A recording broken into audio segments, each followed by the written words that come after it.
Steve Newport's Alzheimer's disease has slowed considerably. Some of his symptoms even reversed, thanks to an unlikely treatment prescribed by his wife, Dr. Mary Newport, a physician who runs a neonatology ward at a Tampa, Florida hospital.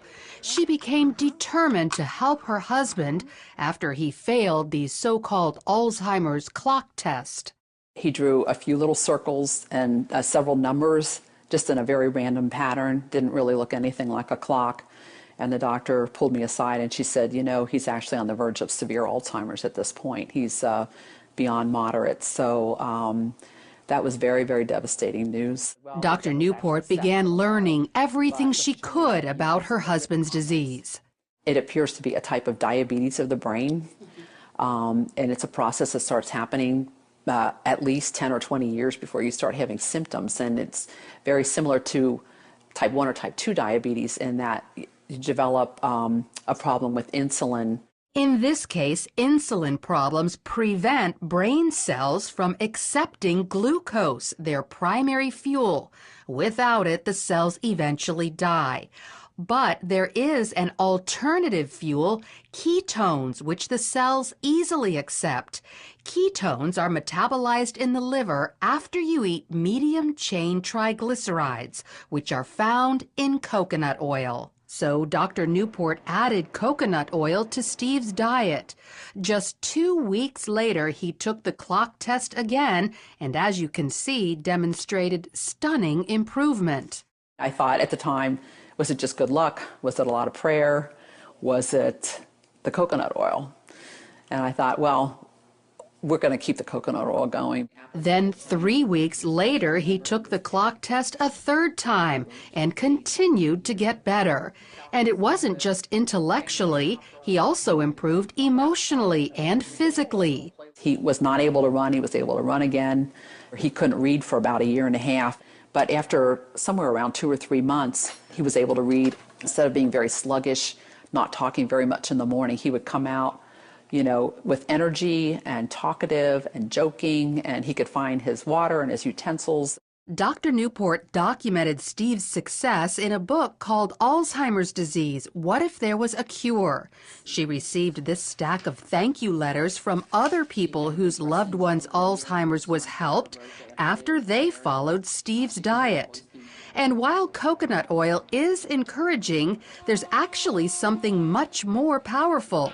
A team of biochemists led by Professor Kieran Clark at England's Oxford University have developed a ketone ester that packs a punch 10 times greater than coconut oil. It reaches quite considerably higher levels, and you can get whatever levels you want depending on how much you drink. The problem is they need millions of dollars to mass produce it. Very expensive, and so we can't make very much of it ourselves. And what we would like is funding so that we could actually scale up and make it. But of course, there's no real profit in manufacturing stuff like that. So until a high-potency ketone ester is available to the general public, coconut oil is still a good ketone source. Just make sure it's pure, non-hydrogenated. Avoid any hydrogenated oil, which is the same thing as dangerous trans fat. Many people avoid coconut oil because they think it's bad for them, but it's actually very healthy. Dr. Beverly Teeter is a researcher at the University of Maryland who specializes in dietary fats. She says years ago, coconut oil was criticized for raising cholesterol, but scientists have since learned there are 2 kinds of cholesterol, LDL, the bad kind, and HDL, which is very good for you and is the kind coconut oil raises. So they put out the message that it increased serum cholesterol, but the truth of the matter was it was helping the profile of the serum cholesterol. That never has been corrected in the public press, and I think that's the reason people have misconceptions about it. So not only does coconut oil improve your cholesterol levels, Dr. Teeter says the way it helps the brains of some Alzheimer's patients can be extended to people with Parkinson's disease, ALS, epilepsy, dementia, even schizophrenia and autism. And one more thing, coconut oil is a natural antibiotic that also helps kill viruses like HIV and herpes viruses.